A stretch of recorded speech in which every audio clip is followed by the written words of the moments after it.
আসসালামু আলাইকুম dear student. তো প্রথমেই তোমাদের এসআর স্টাডিজ চ্যানেলে ওয়েলকাম। এবং তোমরা যে আগের ভিডিওতে এত ভালোবাসা, এত কমেন্ট, লাইক, শেয়ার করেছিলে, তো তোমরা এই ভিডিওতেও আশা করি করবে। তো দেরি না করে তো চলো শুরু করা যাক। তো প্রথমে কি আছে না, আধুনিক ভারতের ইতিহাস চর্চার উপাদানের ব্যবহারের পদ্ধতি। তো আধুনিক ভারতের ইতিহাস চর্চার উপাদান ব্যবহারের পদ্ধতিতে কি বলা হয়েছে না, যে ইতিহাস চর্চার যে উপাদানগুলো বা প্রমাণগুলো বিজ্ঞানীরা বা ঐতিহাসিকরা পেয়েছেন, সেগুলো যে ব্যবহারের পদ্ধতি, সেগুলোর কথা এখানে বলা হয়েছে। আধুনিক ভারতের ইতিহাসের উপাদানগুলির মধ্যে কি রয়েছে না, সরকারি নথিপত্র, আত্মজীবনী ও স্মৃতিকথা, চিঠিপত্র, ডায়েরি, সমসাময়িক পত্র ও সংবাদপত্র। চলো এবারে আমরা পড়ব সরকারি নথিপত্র।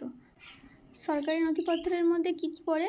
পুলিশ, গোয়েন্দা, সরকারি অধিকারীদের প্রতিবেদন, বিবরণ, চিঠিপত্র। এখানে সরকারি কর্মী বা সরকারি কাজের যে কাগজপত্রগুলো, সেগুলোর কথা বলা হয়েছে। তো এই সরকারি কাগজপত্রগুলো কোথায় রাখা হয় না, জাতীয় মেহফেজখানায় রাখা হয়।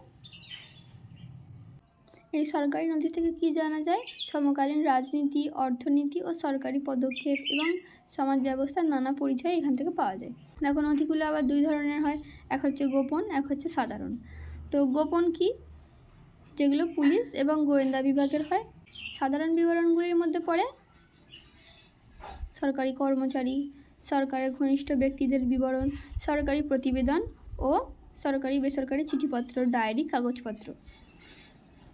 তো সরকারি যেসব কাগজপত্র এবং সরকারের যে কর্মচারীদের যে কাগজপত্র, চিঠিপত্র, সেগুলোকেই সাধারণ বিবরণ বলা হয়। তো এখানে সাধারণ বিবরণের মধ্যে কয়েকটি উদাহরণ দিয়েছে, দেখো এখানে। গান্ধীজিকে দেওয়া সরকারের 48টি চিঠি, তারপর বিদ্যাসাগরের চিঠি, তারপরে চিঠির মধ্যে মেকলে, ডাফরিনের চিঠি, এগুলোর কথা এখানে বলা হয়েছে। এটা এইটুকুই, এতে কোনো ইম্পর্টেন্ট কিছু নেই। তারপরে আমরা দেখব আত্মজীবনী। এই আত্মজীবনী কিন্তু ইম্পর্টেন্ট, এখানে কিন্তু ইম্পর্টেন্ট আর রয়েছে। তো এই আত্মজীবনী হলো জীবন নিয়ে লেখা যেই কথাগুলো, সেগুলোকেই বলা হয় আত্মজীবনী। বহু মনীষী আছে যারা তাদের জীবনের ব্যাপারে লিখে গিয়েছে, তাদের জীবনের ব্যাপারে লিখে যাওয়া তাদের ওই গ্রন্থগুলোকেই বলা হয় আত্মজীবনী। তো আমরা বেশি কিছু এখান থেকে দেখব না, আত্মজীবনী কে লিখেছেন এবং তার আত্মজীবনীর নাম কি, এইটুকুনি আমরা দেখে যাব এখান থেকে। তো এইটুকুনি এখান থেকে ইম্পর্টেন্ট। আবার দেখো এখানে রয়েছে স্মৃতিকথা। স্মৃতিকথা কি? স্মৃতিকথা হচ্ছে আত্মজীবনীর মতোই, কিন্তু স্মৃতিকথা হলো তাদের জীবনের কোনো একটা স্মৃতি নিয়ে লেখা গ্রন্থ। যেমন উদাহরণ হিসাবে রয়েছে বিপিনচন্দ্র পালের 70 বছর, রবীন্দ্রনাথ ঠাকুরের জীবন স্মৃতি, সরলা দেবী চৌধুরানীর জীবনের ঝরাপাতা, এগুলো। তো দেখো এখানে রয়েছে 70 বছর, কার জীবনী না, বিপিনচন্দ্র পালের। এটা প্রথমত প্রবাসী পত্রিকায় ধারাবাহিকভাবে প্রকাশিত হতো, তারপর 1955 খ্রিস্টাব্দে এটি গ্রন্থরূপে প্রকাশিত হয়। তারপর এখানে দেখবে জীবন স্মৃতি। জীবন স্মৃতি কার আত্মজীবনী?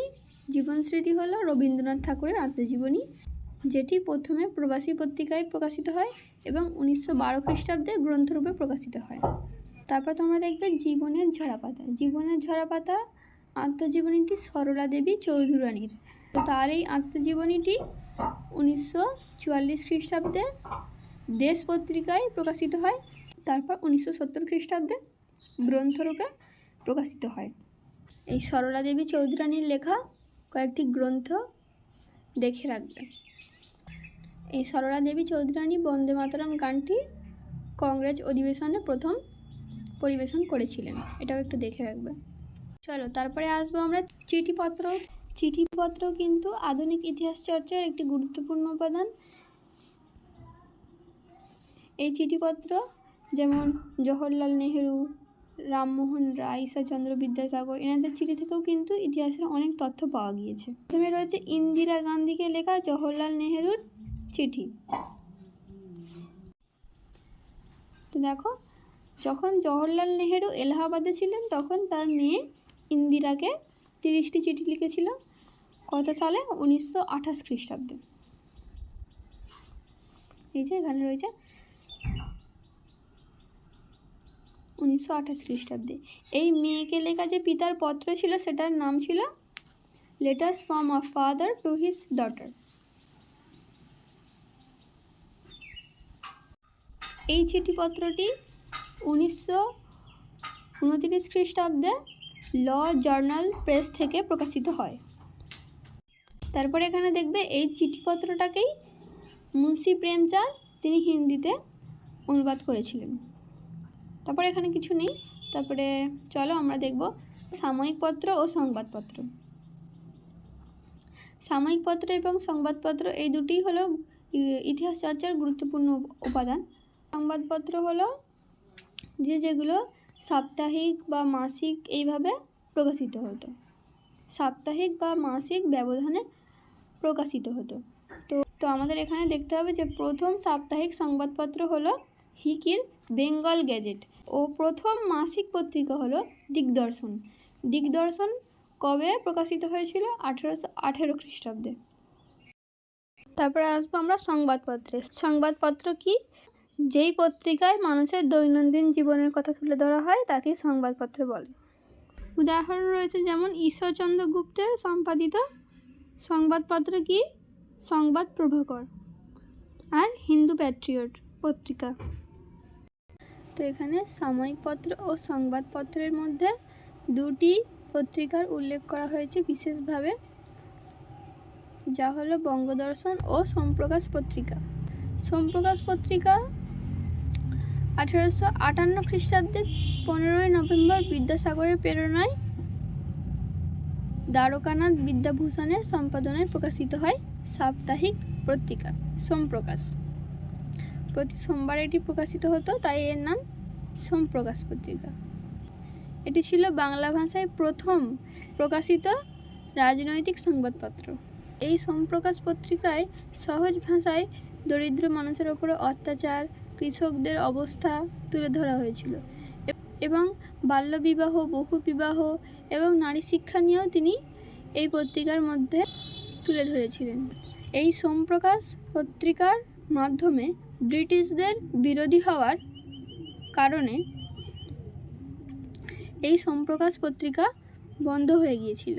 তারপর 1883 খ্রিস্টাব্দে 9 এপ্রিল সোমবার আবার স্যার রিচার্ড টেম্পলের অনুরোধে পুনরায় প্রকাশিত হয় এই সোমপ্রকাশ পত্রিকা। তারপরে হলো বঙ্গদর্শন পত্রিকা। বঙ্গদর্শন পত্রিকাটি বঙ্কিমচন্দ্র চট্টোপাধ্যায় সম্পাদিত করেছিলেন। 1872 খ্রিস্টাব্দে 12 এপ্রিল এই পত্রিকাটি প্রকাশনা শুরু হয়। বঙ্কিমচন্দ্র চট্টোপাধ্যায়ের মৃত্যুর পর এই পত্রিকার প্রকাশনের দায়িত্ব নিয়েছিলেন রবীন্দ্রনাথ ঠাকুর, রবীন্দ্রনাথ, সঞ্জীব চন্দ্র চট্টোপাধ্যায়, হরপ্রসাদ শাস্ত্রী, দীনবন্ধু মিত্র। এই পত্রিকার মাধ্যমে বন্দে মাতরম সঙ্গীতটি প্রথম প্রকাশিত হয়। তারপর দেখো লেখা রয়েছে বঙ্গদর্শন নিছক কোনো সংবাদপত্র নয়, এটি একটি উৎকৃষ্ট সাহিত্য সংস্কৃতি বিষয়ক মানসিক পত্রও বটে, যা বাঙালির জনমানসে একটি বিশিষ্ট স্থান অধিকার করেছিল। তো এই ছিল তোমাদের ইতিহাসের ফার্স্ট চ্যাপ্টার, যেটা আমি এই ভিডিওতে কমপ্লিট করে দিলাম। এবং চলো এবারে অনুশীলনীগুলো একটু আলোচনা করে দিই।